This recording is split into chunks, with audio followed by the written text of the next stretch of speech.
What's up, everybody? This is Ryan Main by Dog Records. Just want to let you guys know I had an amazing time here on Tro TV today. Talked about one of my favorite topics. Check out the interview.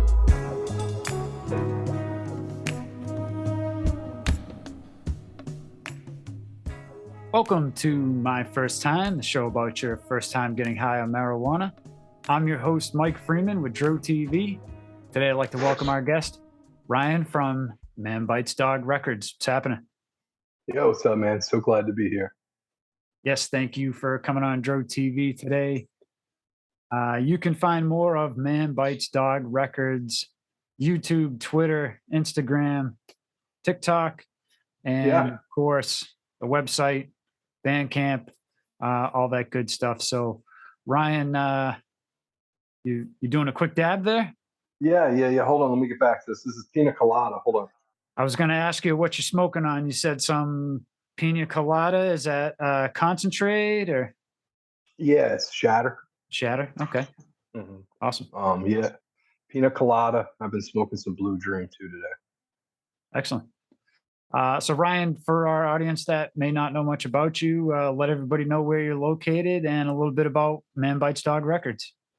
I'm here in Virginia, which finally just went recreational. So, Nice. but it was medical before that. So I've had my medical for about 2 years now. Okay. Man Bites Dog Records started in about 2006 here in the DMV, which is the DC, Maryland, Virginia area. So we make pretty much late 90s, early 2000s hip hop, street music, hard, focusing on lyricism and hard beats. Beyond that, I also have a record store in the area. So that's pretty fun too. We sell video games as well. Very cool. Awesome. We'll definitely want to get more into some of the artists that you've worked with and put out. But the show is my first time. So please enlighten us about the first time you got high. So the first time I smoked, it was in eighth grade. So of course, somebody had asked me if I had smoked before, and I had to be like, "Yeah, of course I smoked." Playing it off, and then that afternoon came time, and the guy it's probably the worst way you could actually smoke. The guy had a can, so he had like a Coke can, and I remember he poked some holes in it and poked the hole in the side to make a shotgun or whatever, and he put the herb on top of this can. He like dented the top of it and put the herb on top of it, and then we hit it. And I remember it.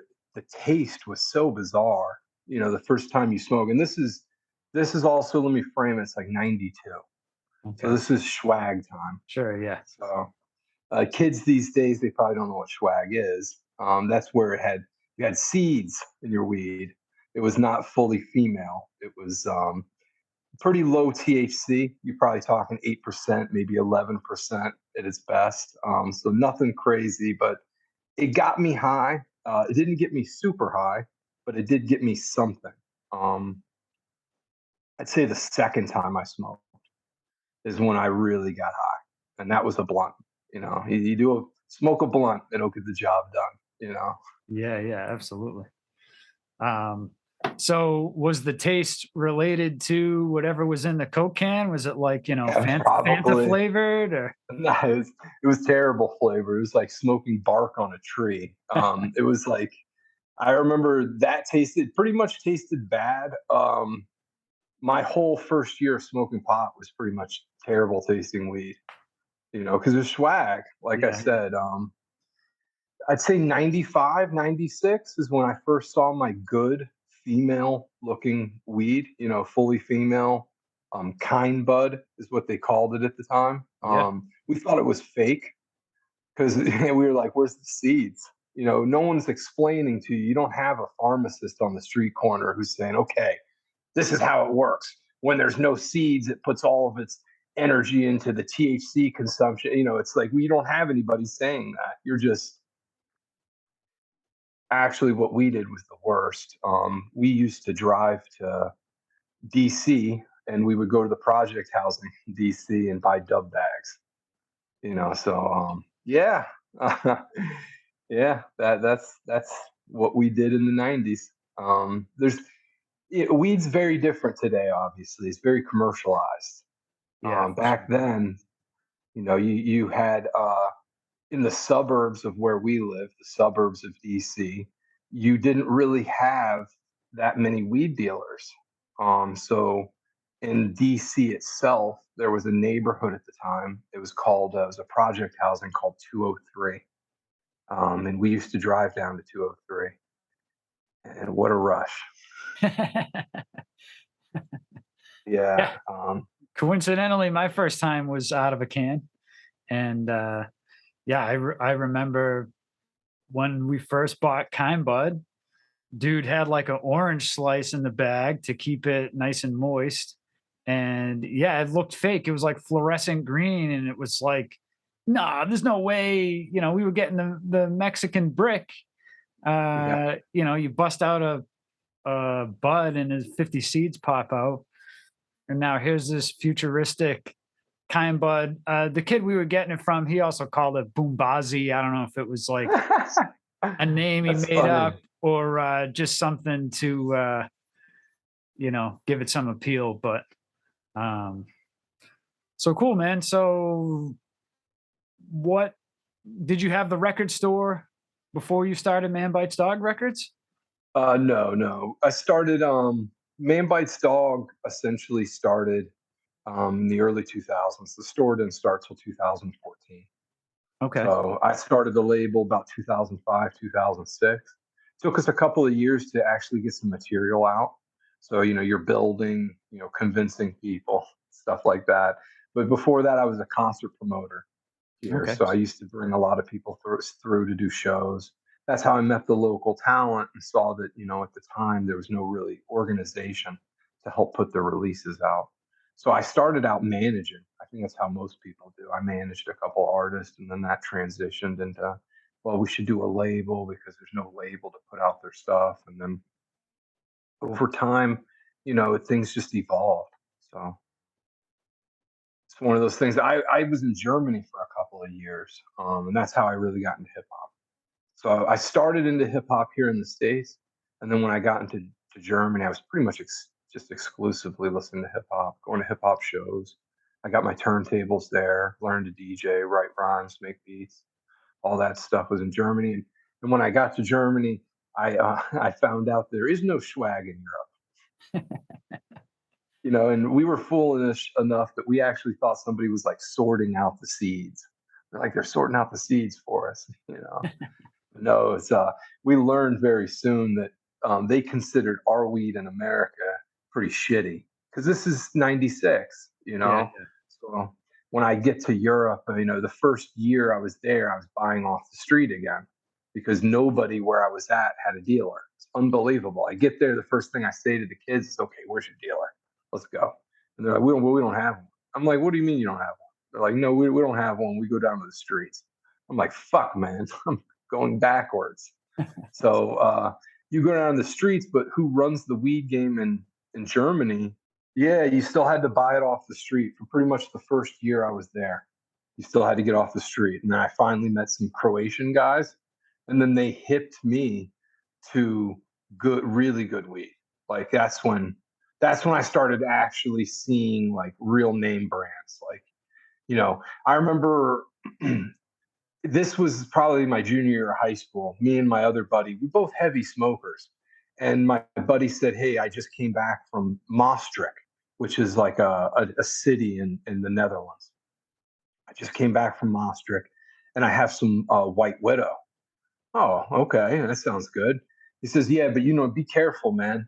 Be careful, whatever. We smoke plenty. So we start smoking, we smoke a joint of it. And he had rolled a joint and I had a blunt rolled, right? We smoked the joint. As soon as the joint's done, I'm thinking this is a puny ass joint. Fuck this shit. I'm lighting the blunt. So I start lighting the blunt. And my friend who rolled the joint was like, "No, man, you should wait a couple of minutes." I'm like, "Nah, wait for what? I'm good. Let's smoke the blunt." I'm smoking it. He hits it. My other friend who's with us, much smaller guy, he hits the blunt maybe once, and then he says, "Oh, I got to take a piss." I'm like, "Okay, well, go over in the corner," because we were outside in the street alley. He walks over about 5 feet, and no bullshit collapses, like Wow. falls over, falls out completely. I had never seen anything like this. So I'd seen people like act weird on weed, do stupid stuff, act silly, but I'd never seen anybody fall out.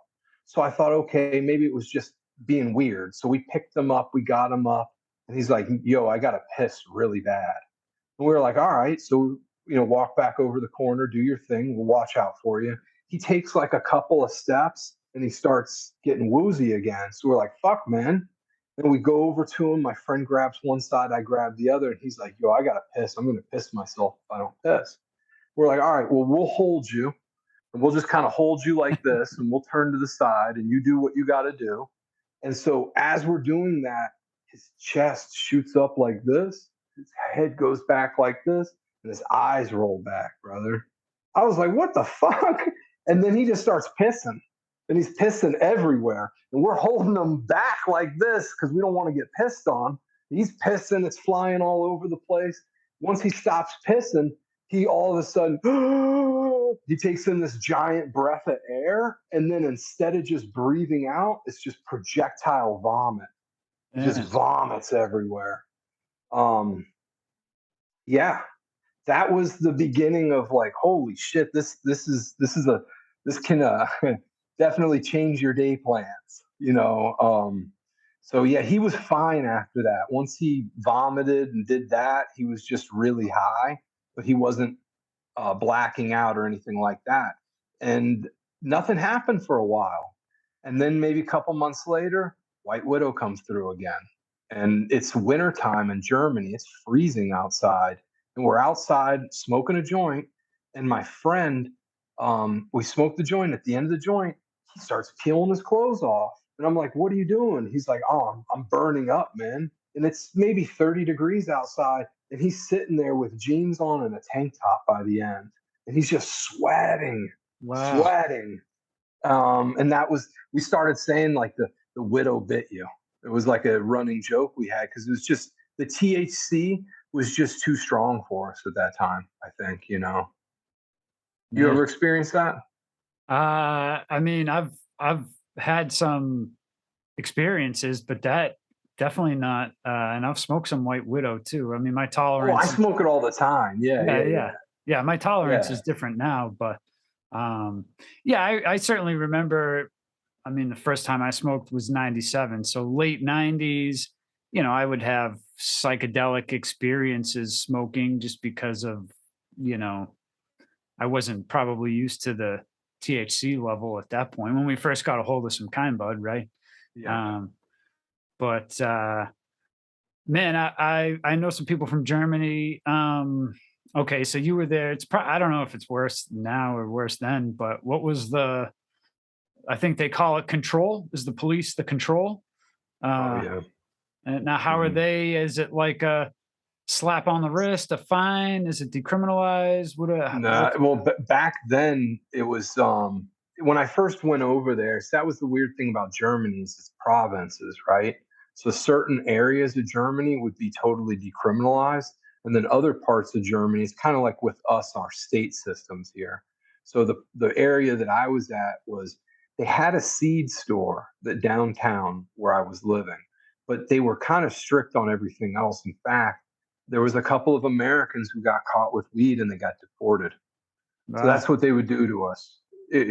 You were pretty scared of the Polizei. That's the German police. Yeah. If you go to Germany, don't fuck with them. I always tell people here people pop shit to cops and they get away with it. Sometimes the cops will do stuff, sometimes the cops just ignore you. In Germany, they're never going to ignore you. They've got a baton. I don't know if they still have it, but when I was there, they have a spring-loaded baton. Wow. It doesn't hit you once. That was the thing. It hits you like 50 times. Wow. Germans used to tell us about like, just we used to go to Oktoberfest, and the thing at Oktoberfest was you behave yourself, especially to the Polizei, because man, they'll beat the shit out of you, and there ain't nothing nobody can do. You know, the German government's not going to do nothing. Nothing's going to happen to you. Like I used to hear horror stories about people getting DUIs. Get a DUI in Germany, man. My buddy told me they can test your blood to see if you have weed in your system and charge you for being under the influence. I don't know if that's Oh, still if true or you're not. driving, I don't know if that's No, true. I he heard. made it sound like so we had a buddy over here who's staying at MDOT's house, Right. and I was hanging out with him for the day. MDOT was working, so I said, "Oh, come out to Worcester," when I was living in Worcester, and I was like, "You want to smoke?" And he's like, "No, no, no. If I go back and they test me upon re-entry into the country, and I have marijuana in my system, I can, get in trouble." And I said, I heard "How?" about that in Dubai. Okay, Dubai does that. yeah, Yeah. Yeah, Dubai does that.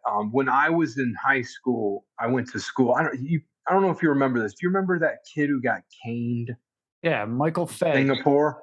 News: a Singapore court had sentenced an 18-year-old American to 6 strokes with a bamboo cane swept round the world. Okay. I went to high school with a friend of his. Okay. The thing about that guy was a big pothead. Okay. So was my friend, right?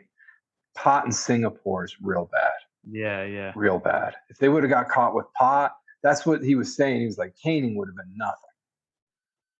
So yeah, other countries, this just, I don't know what it is too. I don't know. Were they influenced by the Harris Act? Is that what it is? Has the industrial complex gotten to them to the point where they just don't want it grown there? Because I don't know. I can't see the reasoning. yeah. I personally, I think big pharma is like the number one reason. Um, Well, and yeah, let me tell you my quick story about that. yeah, Before I, so in 2018, I got really sick, like really sick. I woke up in the middle of the night and I felt horrible and like bloated beyond all belief. And it was so uncomfortable that I drove myself to the doctors. And I never do that shit. I drove myself to the doctors. Doctor said, "Oh, you probably got gas. Go home." Are you sure? This doesn't feel like gas. Just take some Milax and get out of here. So I went home. I took some Milax. Nothing. I go back a couple hours later. Doctor goes, "Oh, you've got. Let's do a scan on you." Okay. We went and did a CT scan. Comes back, says, "Oh, you got pancreatitis." I don't even know what that is. So, well, you have it. You've got pancreatitis. Just, I'm going to give you some pain pills. Here's some heavy duty Vicodin. Go ahead, take these, go home. You're going to have to just wait it out. He didn't tell me anything else. Just go home, wait it out.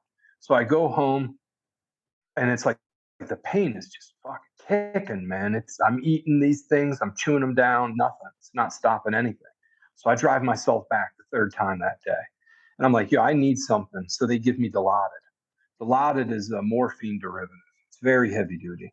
So once they give that to you, the place I went to, it's like an urgent care kind of place, a step up from urgent care, but it's not a hospital. So they can't administer you Dilaudid around the clock, right? You have to go to a hospital for that. So when I came in this time, they said, "Look, you need to go to a hospital. You're having a bad pancreatitis attack. You need to go to a hospital." Okay, so what does that include? That means you're going to not have food or drink for 4 days. You're going to be on an IV in the hospital, just pumping Dilaudid through your system, just a Dilaudid trip. Okay, so they take me by ambulance even to the hospital because I was in so much pain. I get to the hospital, they start the thing. 4 or 5 days later, I leave. But before I leave, they said, you need to make an appointment with your doctor. I thought, okay, this is a follow up because they didn't know why I had pancreatitis. That's the thing. It's an alcoholic's disease. I don't drink like that. So they don't know why. So they said, well, it's a chance that it could be a medicine, that you had a reaction to a medicine because I just had pneumonia. So I was taking a medicine called Bioxin. There's a very slim chance that it could be that. So, okay. So like 2, 3 days later, I make an appointment with the doctor, and the doctor goes, "Well, we just want to let you know that we did see a mass on your pancreas, but we think that it's just probably a fluid buildup." Oh, okay. All right. So for me, I kind of just take that as that's that, it's a fluid buildup. It'll go away, whatever. But I told that to my mother, and my mother freaked out because pancreas and mass together is very scary. So she says, "No, you know what? We need to do our due diligence. You need to go to John Hopkins. John Hopkins is like one of the best places in the world, to especially with their pancreatic department. So I ended up going up to Johns Hopkins, and I had a scan. They have like a $2 million CT scan because they told me the CT scan I got was terrible. So I went with their CT scan. It was like $2,000 to do it. He comes back. I remember this guy. He's not much older than me at the time. And he comes in, he doesn't look me in the eye or anything. He goes, yeah. He goes, we think it's pancreatic cancer. We think it's a tumor. He doesn't even look at me. He tells me that. Okay. Well, the other doctor said it's a fluid buildup. Well, no, what do they know? So here's what it is. We can do the surgery. I can take out most of your pancreas and take out your spleen. It's a Whipple procedure. If we do this, I'll save your life and I'll be a hero. If you don't do this, you'll be dead in 2 years. So I said, okay, so what's involved with this? And he goes, well, there's a recovery time. And he's got like 3 other doctors with him, younger doctors, because this is Johns Hopkins, right? So they have these like tag along younger doctors. Sure. All right. And whatever he says, they just back up. And, he's rattling shit off to me, but all I'm hearing is pancreatic cancer. That's what killed Steve Jobs. It's pretty serious. So I'm not really listening anymore. Thank God my mom was there and she was listening. And she basically said, look, we need to make an appointment and figure this out. Once I left there, I actually started Googling and finding out what happens to you when they take away your spleen. What happens to you when they take away your pancreas? He didn't tell me that I'd get about 10 to 15 more years. That's it. And I'm dead. So cancer, no cancer, 10 to 15 years, that's it. Because you don't have an immune system anymore. You have to start getting childhood booster shots. You could get a nasty cold, comes along, just wipes you out. Because you got no immune system. It's gone. Your spleen's gone. Your pancreas, which regulates your sugar intake, is gone. So now you're on insulin.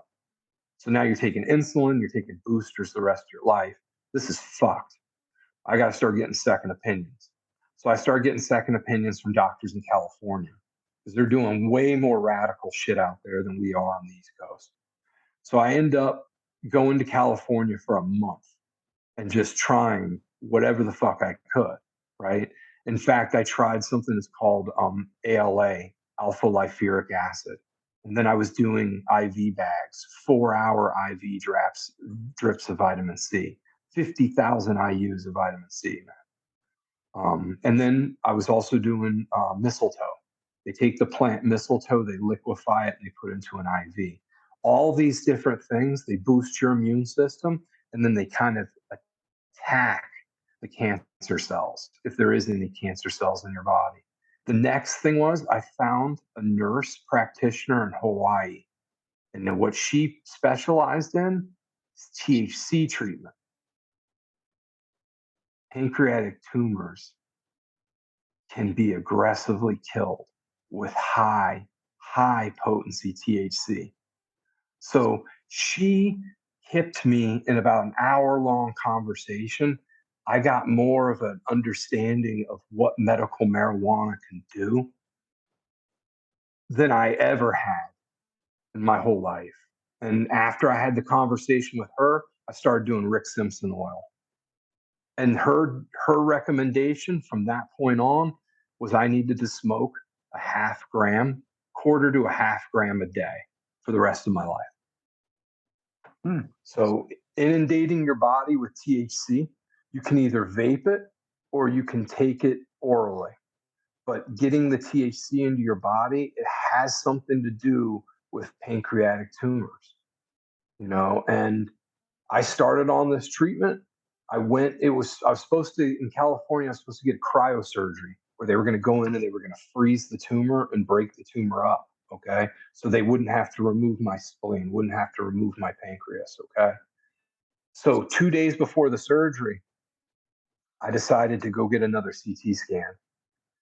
The tumor had shrunk so small that they recommended not doing the cryosurgery. Wow. I stayed on this plan.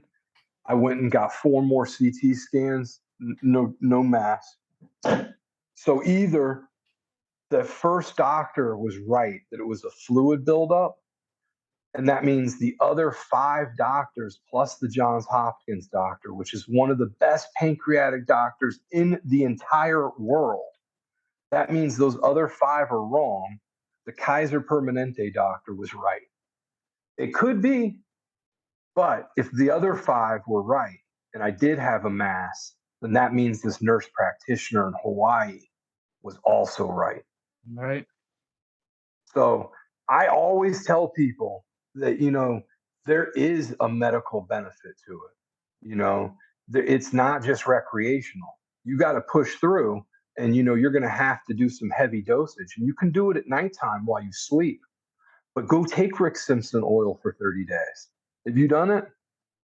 I did it a while back. Fortunately, I haven't had any physical ailments where I need to Sure. take it, but my girl's taken some when she had endometriosis. It whacked her out pretty good, so she couldn't stick up with keep up with it. But yeah, I mean, we've interviewed people on here recently that had a guy had skin cancer. They wanted to do all kind of surgery, probably lose his eye. Started taking Rick Simpson oil. He said within 90 days it was gone. I mean, yeah, it's incredible. And getting back to the pharma, I think part of it is they don't want to lose the stranglehold on the money faucet. And at the same time, it's something we all can grow and can consume, and it makes us better, happier people. It's not for everybody. Hey, everybody, I want to quickly mention Food Forest Abundance. Food Forest Abundance is a great way to create your own self-sustaining food forest and naturally occurring ecosystem that's commonly found in nature, but designed specifically for you. Through multiple layers of trees, shrubs, herbs, vines, rhizomes, mushrooms, and perennial vegetables, you can become your own supply chain without the typical maintenance required of a garden. From small spaces to large areas, both urban and suburban, Food Forest Abundance wants us to get back to our roots in nature by engaging with our food production in a meaningful way. For more information, click on the link in the description below and start your journey today. Okay, let's get back to today's episode. But, Yeah. The effects of it, I don't think the powers that be want us to, they call liquor spirits. And so I think in kind of the same vein, weed makes people think differently. They're more relaxed. They're kind of more open-minded. And I think those two together, Big Pharma and the fact that you are living more free when you're enjoying this plant, are, in my opinion, two of the main reasons that it's still legal and stigmatized all around the world. So illegal, I guess. Yeah. Yeah. I mean, it's changing. I think Virginia was a big demonstration of that because, as much as pharma is against it, there's all these other powers that are starting to push it forward. And the pharma companies, interesting enough, they're getting heavy into it. Sure. But I don't know what that's going to do. Yeah, I mean, it seems like from a lot of the people we interview, especially in Canada, it's heavily regulated. It's the big players like pharma that are controlling most of it. Yep. And so, they've kind of taken over that aspect of it too. It's like, all right, okay, we'll let you have your weed, but you got to buy it here. You need a card. You can only get so much.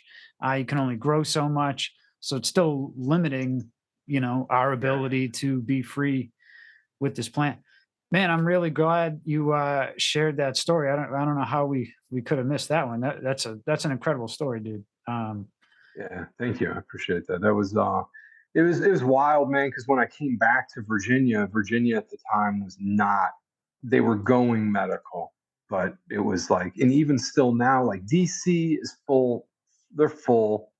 I mean, they have some dispensaries, they're not totally legal, but Virginia does, but the dispensaries are just unbelievable, man. They're so expensive and out of tune. Yeah. So Maryland is also got dispensaries. So it's just rolling south, you know. Georgia's gonna go soon. Yeah. I'm here in Florida. We're hoping it's still just medical. I'm in Orange County, so it's kind of loosely decriminalized. So hopefully it's it's recreational soon. Yeah. But Ryan, thanks again for coming on the show today, sharing some great stories with us. Let everybody know the best place they can find you. Yeah, definitely check us out on Instagram, Man Bites Dog Records. Check us out on Facebook as well and TikTok, and we also are on Twitter. We do have a YouTube channel too, so all those places are great to go check us out. Excellent. We'll have all the links in the description below. If you're watching this on YouTube, go down there, smash that like button for my man Ryan. Incredible story, truly. So leave a comment for Ryan, and make sure you subscribe to Dro TV on YouTube as well, because otherwise you'd miss amazing interviews like this one. So thanks again, Ryan, for coming on Dro TV. For everybody tuned in, smoke them if you got them.